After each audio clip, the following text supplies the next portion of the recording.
அனைவருக்கும் வணக்கம். இன்னைக்கு கொடநாடு விஷயம் பார்க்க போகிறோம். கொடநாடு விவகாரம், இந்த விஷயம் என்ன நடக்குது, என்ன நடந்துகிட்டு இருக்கு, என்ன நடக்க போகுது அப்படிங்கிற விஷயம். புது ஆட்சி வந்துருச்சு, தாவேக்கா ஆட்சி வந்துருச்சு. தாவேக்கா ஆட்சியாவது இந்த கொடநாடு வழக்கில் சீரியஸாக விசாரணை பண்ணி ஒரு முடிவை கொடுப்பாங்களா அப்படின்னு. ஏற்கனவே தாவேக்கா ஆட்சிக்கு வந்ததுலேருந்து பார்த்தீங்கன்னா அதிமுக அப்படிங்கிற ஒரு கட்சியில் பேஸ் மட்டத்துலேருந்து மேல் மட்டம் வரைக்கும் எல்லாத்தையும் உருவிட்டு இருக்காரு. ஒவ்வொரு செங்கலாக உருவல, அப்படியே மொத்தமாக செங்கலை உருவிக்கிட்டே இருக்கிறது. அந்த கட்சியை ஆட்டம் கண்டுகிட்டு இருக்கு. இந்த மாதிரி சமயத்தில் அதிருப்தியில் இருந்தவங்களுக்கு எல்லாம் திரும்பவும் பதவியை கொடுத்து தக்க வைக்கிறதுக்கான ஒரு முயற்சியில் எடப்பாடி பழனிசாமி இறங்கியிருக்காரு.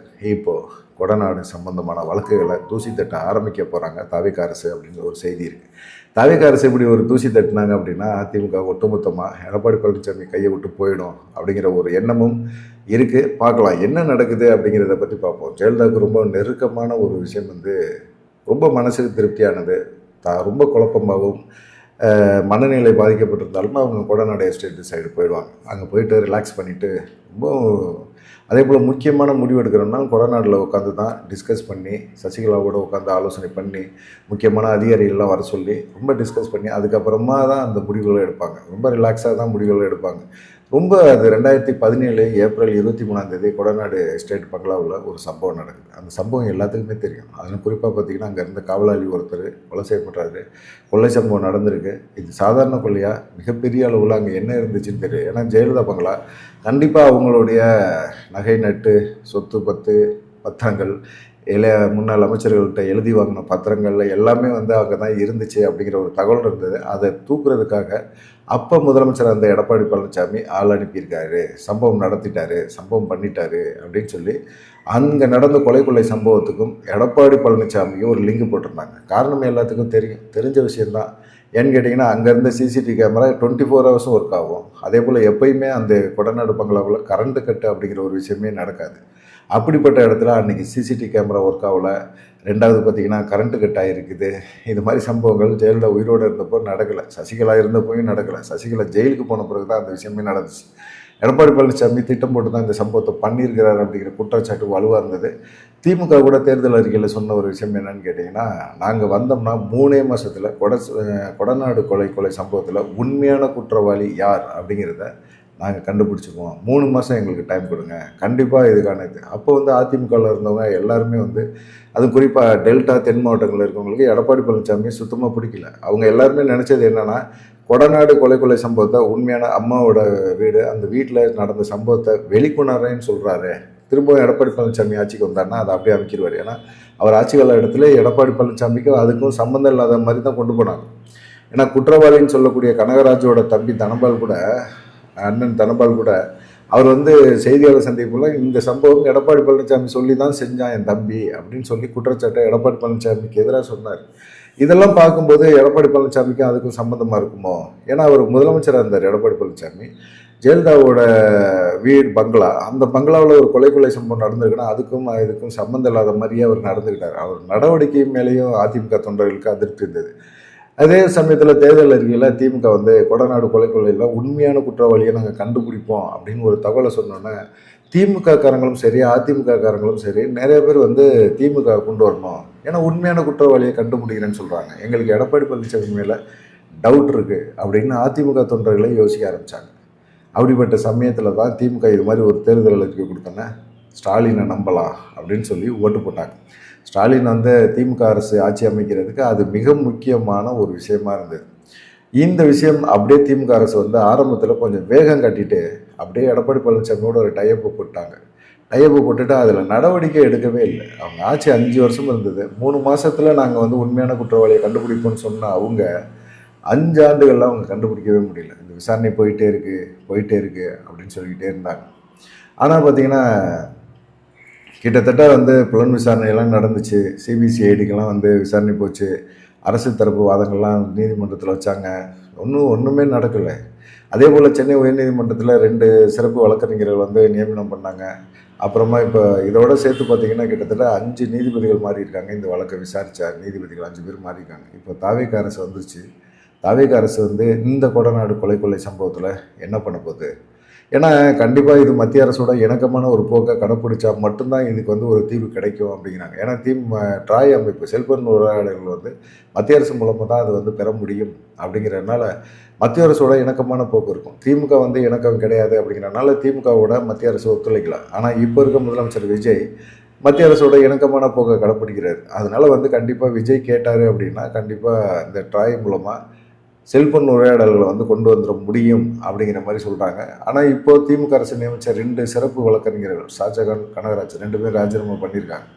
அப்படின்னா தாவேகா வந்து ஏதோ ஒரு முக்கியமான ஒரு முடிவு எடுத்திருக்காங்க. வேற ஒருத்தரை வந்து நியமனம் பண்ணிவிட்டு அவங்க மூலமாக இந்த வழக்கை சூடு பிடிக்க வச்சு எடப்பாடி பழனிசாமிக்கு ஒரு மிகப்பெரிய நெருக்கடியை கொடுக்கணும் அப்படிங்கிற ஒரு எண்ணம் அவங்க மைண்டில் இருக்குது அப்படிங்கிற மாதிரி சொல்கிறாங்க. என்ன பண்ண போகிறாங்க அப்படின்னு சொல்லி பார்க்கலாம். ஏன்னு கேட்டிங்கன்னா இது சம்பந்தமாக குற்றவியல் ஒரு வழக்கறிஞர்கள் என்ன சொல்கிறாங்க அப்படின்னா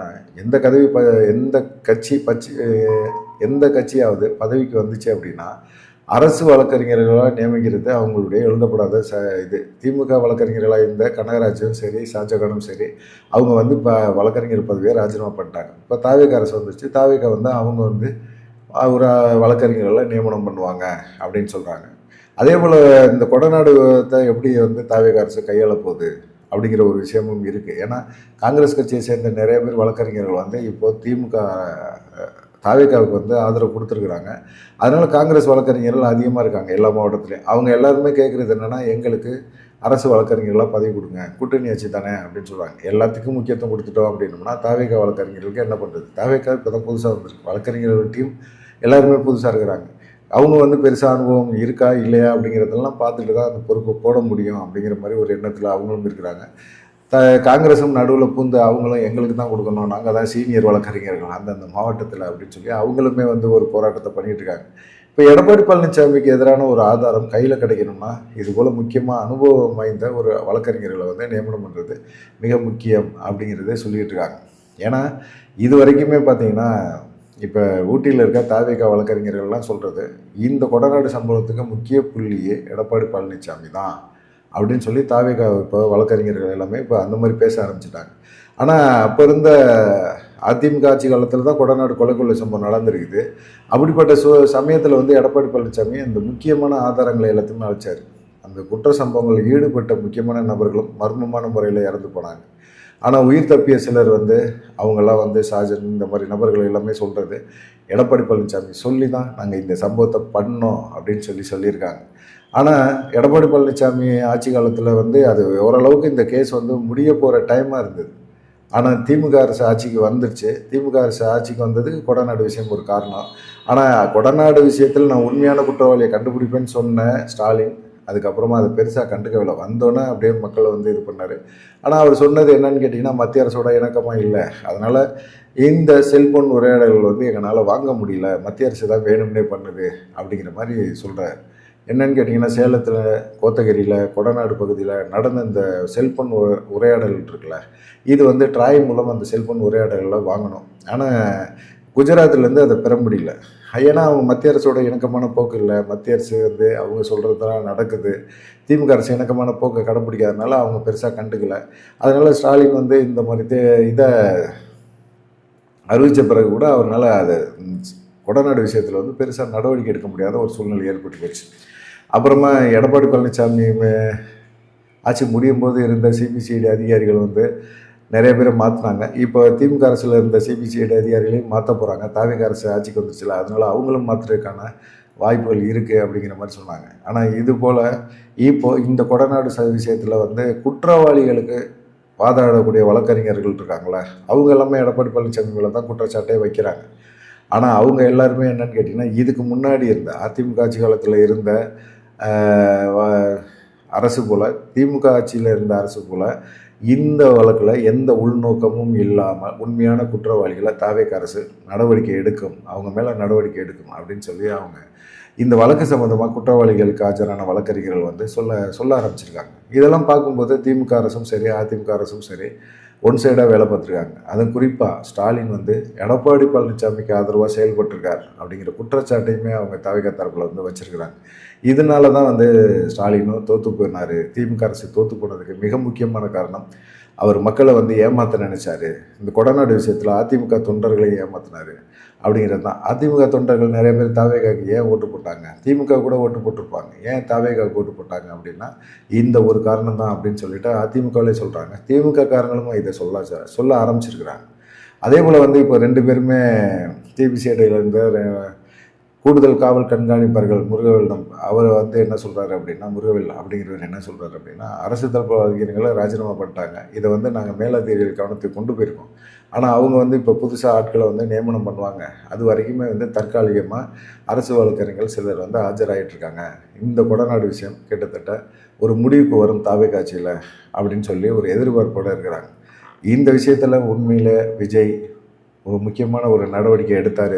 கொடநாடு விஷயங்களில் முக்கியமான ஒரு குற்றவாளிகளை பிடிச்சாரு அப்படின்னா கண்டிப்பாக அது நடக்கும். ஏன்னா ஏற்கனவே அதிமுகவில் இருக்க தொண்டர்கள் எல்லாத்தையும் இங்கிட்டு தூக்கிட்டு வர்றாரு. முக்கியமான நிர்வாகிகள் கொண்டு தூக்குறாரு. எல்லாமே அதிமுகலேருந்து காலியாச்சு. அதிமுக கூடாரமே காலியாச்சு. கொடநாடு விஷயத்தை மட்டும் வெளியே கொண்டாந்தாங்க. உண்மையான குற்றவாளி யார் அப்படின்னு சொல்லி கொண்டு வந்தாங்க அப்படின்னா கண்டிப்பாக விஜயோட இமேஜ் பெரிய அளவில் மாறும் அப்படின்னு சொல்லி அதிமுக தொண்டர்களே நினைக்கிறாங்க.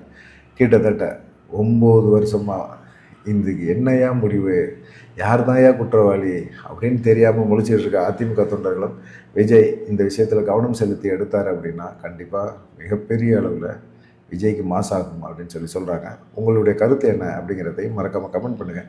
முதல் முறையாக நம்ம சேனலை பார்க்குறீங்க அப்படின்னா நம்ம சேனலுக்கு சப்ஸ்கிரைப் பண்ணி லைக் பண்ணி கமெண்ட் பண்ணுங்கள். வீடியோ பார்த்துட்டு கமெண்ட் பண்ணுங்கள். மறக்காமல் ஹை பட்டனை அமைக்கி விட்ருங்க. நன்றி, வணக்கம்.